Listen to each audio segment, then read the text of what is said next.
After bootstrapping 3 SaaS companies to over 30 million in combined ARR with tiny teams and zero funding, I can tell you with complete certainty, SaaS is about to change in 2026 and most founders have no idea what's coming. Today, I want to go over my biggest predictions for 2026 and explain what you need to do to stay ahead of these massive shifts. So number 1, AI and SaaS become indistinguishable. The LLM, or large language model, is the biggest technological breakthrough since the internet. And the truth is, the quality of the output you get from an LLM is 100% correlated to your ability to prompt it. But less than 1% of people will ever become great at prompting LLMs or even have an interest in it. So a whole other internet will be built on top of the LLM. It will be software that prompts the LLM in a very specific way to get incredible output and actually do work for you. That's what software is becoming, and anyone building anything will be building some version of this in 2026. This is how AI and SaaS become totally indistinguishable. My number 2 prediction is AGI is not achieved, not even close. Despite all the anxiety-inducing up and to the right graphs about how fast we're moving towards it, my personal view is that the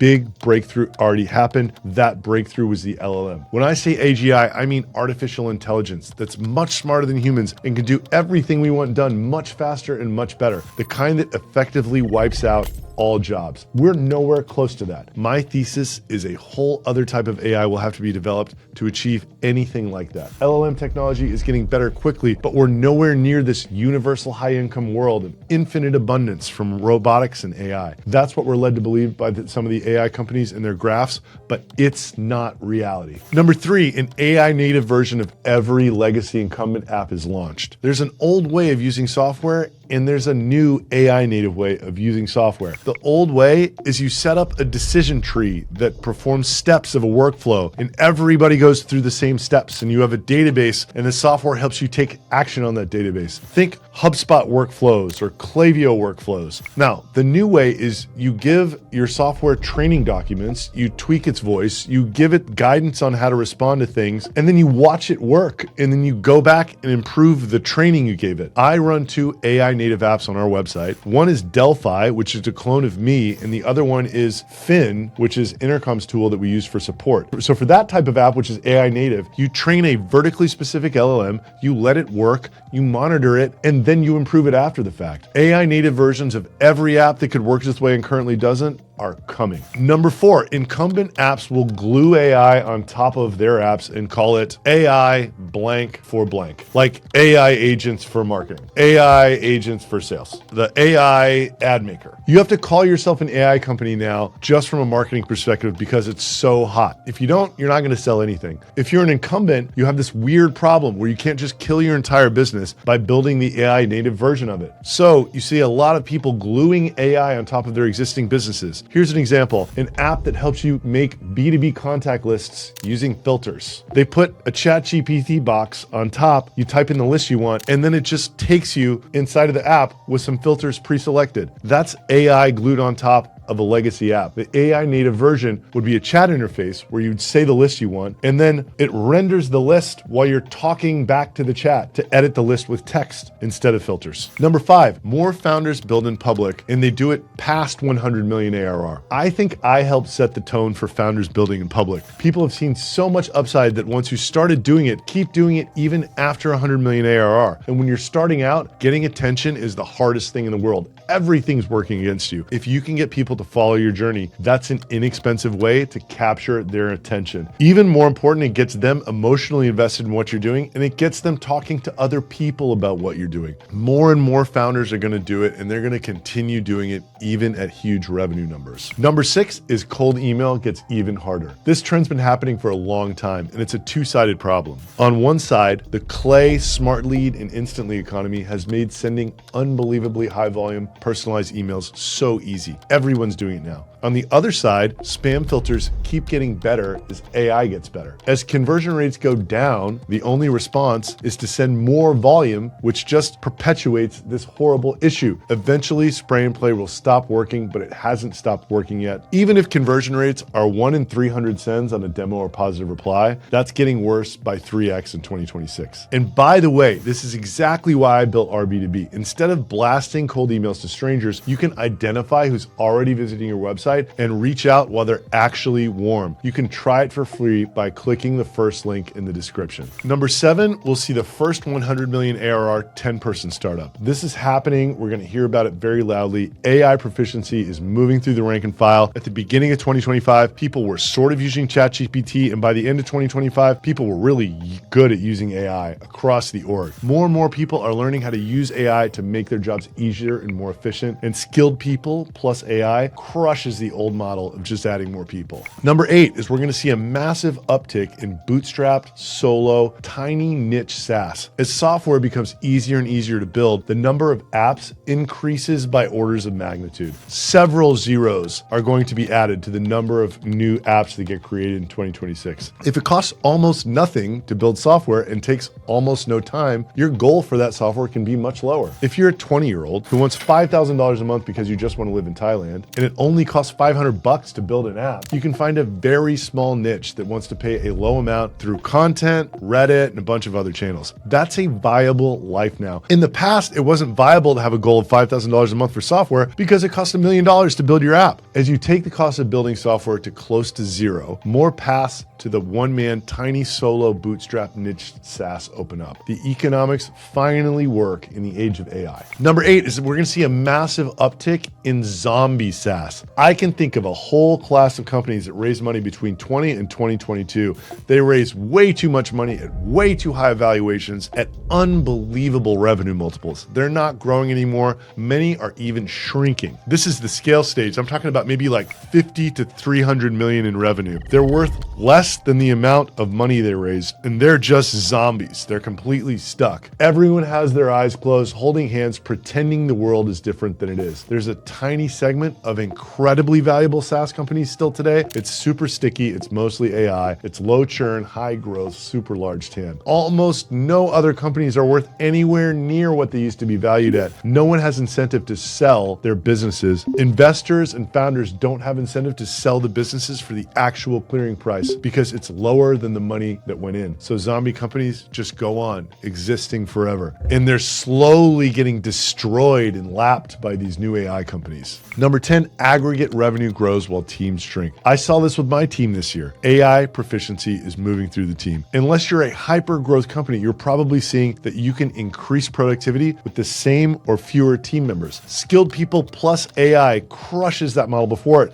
which was just adding more people, both extremely skilled and entry level. Aggregate revenue grows across the board while teams shrink. AI didn't take your job, but someone using AI did. Number 11, LinkedIn DM spam botnets become unbearable. This is going to be the next shoe to drop. It's already kind of spammy in LinkedIn inboxes, and AI and automation tools will make the LinkedIn inbox the next place where you see tons of spam. Number 12, building audiences on LinkedIn gets even harder. It's proven that LinkedIn content really works for early stage B2B companies. And let's say there's a new format that everyone starts using because it works. As everything moves faster by the day, one format gets adopted and then something new becomes a breakout thing, then everyone uses that new breakout thing. AI is going to make it easier to recognize what that new breakout thing is. It's going to be easier to emulate, and that makes breaking through that much harder. Number 13, YouTube becomes a top 2 channel for early stage B2B. Some people are just starting to crack this, and it's not going to be a thing like a big YouTube channel, but there's real value in creating one video a week and getting 3,000 to 5,000 people to watch it. If they're in your ICP and it's very niche content, then that attention is incredibly valuable. It creates a whole different type of parasocial relationship and emotional investment than a post text does. As more people learn how to do this, YouTube will emerge as an important channel for early stage B2B. Number 14, AI products that generate UGC propel startups to 9-figure ARR. Clay is a perfect example of this. Lead gen agencies brag about how smart they are and the Clay tables they built. It creates an amazing funnel because Clay content is the best thing the agency can post about for their engagement. It's where the agency gets most of their customers, and it helps Clay. You see this also with Cursor, Lovable, and Gamma. Whenever people brag about these amazing generative things they made with AI on social media, it creates a viral loop for whoever created that software. Designing products to capture this phenomenon will be something we see a lot in 2026. Number 15, simple products that cut through the noise. Features are being built faster than companies can educate their teams or users on them. As vibe coding becomes a thing, we're going to see more vibe-coded absolute messes. If it only takes 5 minutes to add a feature, there's going to be infinity features in every app unless the designer of the app has incredible judiciousness about keeping things as simple as possible. You'll notice when things are kept simple because that app will break through. Everything else turns into vomit because it has way too many features. Incredibly simple and beautiful products will break through. Number 16, and this is kind of macro, the US dollar loses another 10% of its value. Elon Musk and Donald Trump promised to contain and reduce government spending and exercise austerity. The opposite happened. If those guys can't do it when they have full control of the judicial, executive, and legislative branches, it's literally never going to happen. Every government and every company is going to run deficits increasingly large forever. All paper currencies are going to get torched, and a 10 to 12% equity gain in the S&P is not actually keeping you ahead of prices rising. But rich people feel great about it because on an absolute basis, it seems like their portfolio gained a lot. I also think interest rates will stay high forever. Number 17, consumer spending decreases as the non-1% get hammered. Rich people are doing great. They're going to keep doing great. For non-rich people, it's getting harder every day. Inflation continues to outpace growth in wages. AI plus tariffs absolutely hammer your average Joe. Meanwhile, I joke that all these rich people are listening to the All In podcast and think everything's great,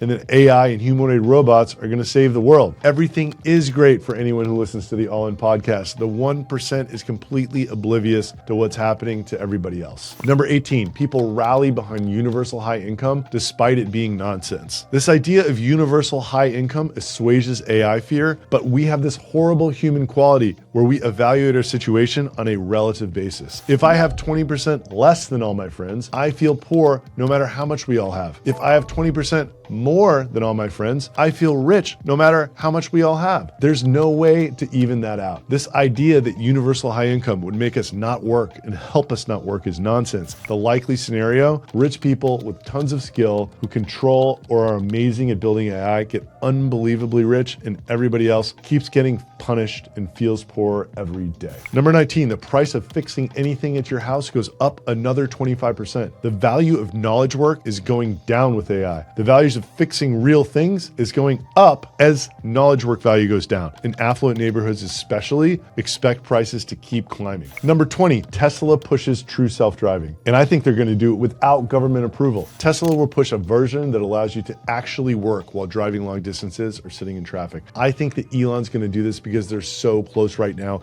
and he loves to either ignore laws or change them. Number 21, Alpha School's AI-taught homeschool program explodes in popularity. Alpha is in Austin and a few other big cities. It's an entrepreneurial-focused Montessori-style curriculum. Kids are only in school 2 hours a day, and then they're doing other things besides school the rest of the day. Here's the big breakthrough. Alpha's making this all available remotely. There are supervisors, but their curriculum is taught with AI, and it's actually better than traditional school. And what we don't realize is homeschool is already incredibly popular. I think this is going to explode. Number 22, we're going to see an exponential increase in off-label microdosing of GLP-1s. The public's going to realize that diet cleanup fixes 1,000 other things related to public health. A bunch of people in my social circle are already doing this. They're taking a tiny dose of Ozempic, and it cleans up their diet so much that there's a dramatic increase in all of these other health-related things, and people are feeling great. Maybe there's some huge negative downside down the road, but the compounding effect of mega diet cleanup over decades, especially in America where the food is terrible, will outweigh it.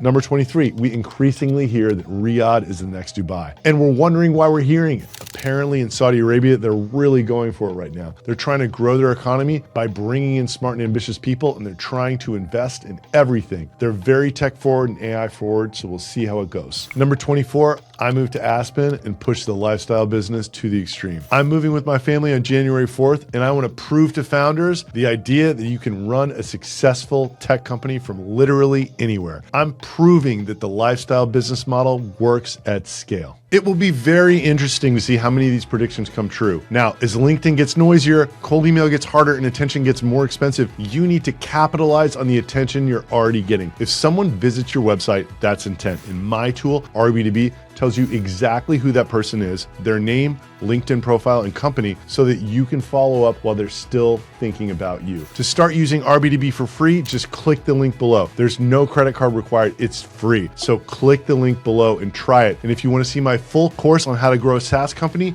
then watch this video.